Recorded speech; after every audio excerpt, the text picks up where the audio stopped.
আসসালামু আলাইকুম, আমি সাদিয়া। সাদিয়া তুয়ার চ্যানেলে আপনাদের সবাইকে স্বাগত জানাচ্ছি। আমার চ্যানেলে নতুন একটি ভিডিও দেখার জন্য আজকে আমি আপনাদের সাথে শেয়ার করব রাজকীয় ফিরনি অথবা পায়েস। আজকের পায়েসটি একদম ভিন্নভাবে তৈরি, সরাসরি ভরা, হয়তোবা দেখে বুঝতে পারছেন।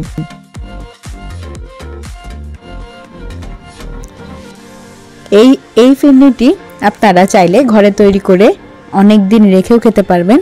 তাছাড়া এই ফিরনিটি খেতে একদমই বিয়েবাড়ির স্বাদের ফিরনির মতনই। বাসায় আপনারা তৈরি করে দেখতে পারেন অথবা আমার রেসিপিটি ফলো করেও দেখতে পারেন। যদি ভালো লাগে অবশ্যই আমার কমেন্ট সেকশনে কমেন্ট করে জানাবেন, ভালো না লাগলেও জানাবেন। তো চলুন রান্নাটি দেখে আসি। প্রথমে আমি একটি প্যানে দুধ নিয়ে নিচ্ছি। এখানে প্রথমে আমি 1 লিটার দুধ নিয়েছি। 1 লিটার দুধের জন্য আমি এখানে হাফ কাপ পোলাও চাল ভিজিয়ে রেখেছিলাম। 2 ঘন্টা ভিজিয়ে রাখার পরে আমি এখন এটাকে ধুয়ে দিয়ে দিলাম। চাল এবং দুধটাকে ভালোভাবে একদম সিদ্ধ করে নিব। এরই মাঝে আমি এখানে দারুচিনি এবং 2টা এলাচ দিয়ে দিব। তবে আমি অপেক্ষা করছি চাল এবং দুধ ফুটে ওঠা পর্যন্ত।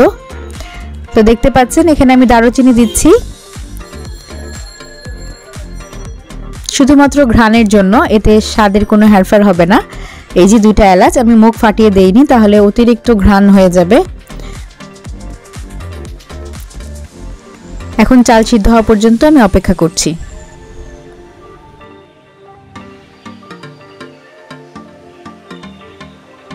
দেখতে পাচ্ছেন চাল একদম সিদ্ধ হয়ে গেছে। আমি আপনাদেরকে টিপে দেখিয়ে দিচ্ছি।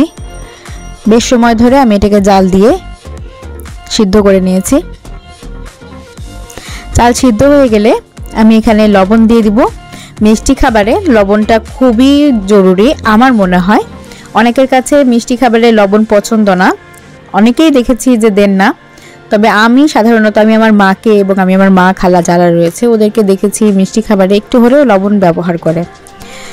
তো লবণ দেওয়া হয়ে গেলে এখানে আমি এখন স্বাদ মতো চিনি দিয়েছি। অবশ্যই স্বাদ মতো বলবো। পায়েস বা ফিরনি এই দুটো জিনিসেই আমার কাছে মিষ্টিটা একটু কমই পছন্দ।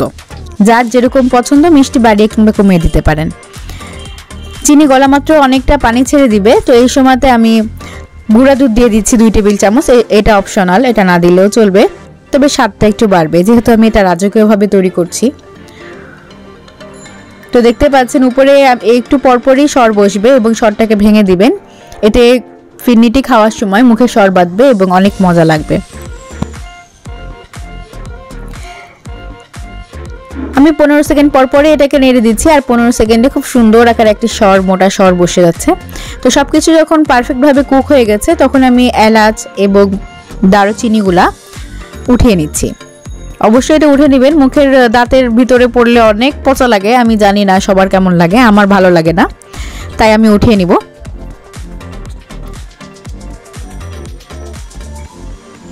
আমি অনেক খুঁজে সবগুলোকে উঠিয়ে নিয়েছি। এখন এটাকে অনবরত নাড়তে হবে, যেহেতু দুধের জিনিস, 1 উতলায় যায়, 2 নাম্বার নিচে লেগে যায়। তো এই 2টা থেকে সাবধান থাকার জন্য অবশ্যই 15 সেকেন্ড পরপরই লক্ষ্য রাখতে হবে। দেখতে পাচ্ছেন যে সর বসছে, আবার আমি সরটাকে ভেঙে দিচ্ছি। বারবার এভাবেই পুরো প্রসেসিংটাই শেষ করবেন যাতে পুরা দুধটাই সরে ভরা হয়ে যায়।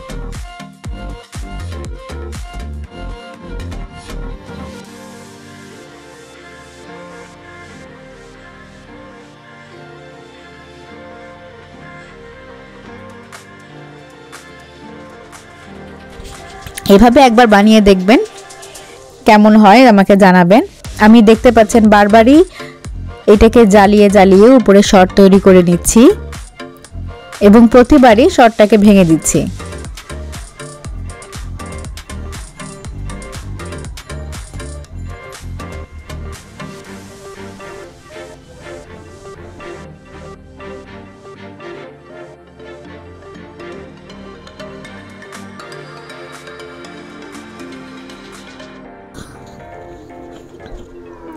তো দেখতে পাচ্ছেন আমার পায়েসটি একদম পরিপূর্ণভাবে হয়ে গেছে। এই পর্যায়ে নামিয়ে ফেলার চেষ্টা করবেন, না হলে অতিরিক্ত টাইট হয়ে যাবে। এটা ঠান্ডা হয়ে গেলে এমনিতেই বসে যাবে, সেট হয়ে যাবে। এই পর্যায়ে আপনারা আপনাদের সার্ভিং ডিশে এটাকে সার্ভ করে নিতে পারেন, যার কারণে খুব সুন্দরভাবে উপরে শর্টটা লেয়ার ভাবে বসবে। তো কেমন লাগলো আজকের ভিডিওটি অবশ্যই কমেন্টের মাধ্যমে জানাবেন। ভালো থাকবেন, সুস্থ থাকবেন, আমার জন্য দোয়া করবেন, আমার চ্যানেলটির পাশেই থাকবেন।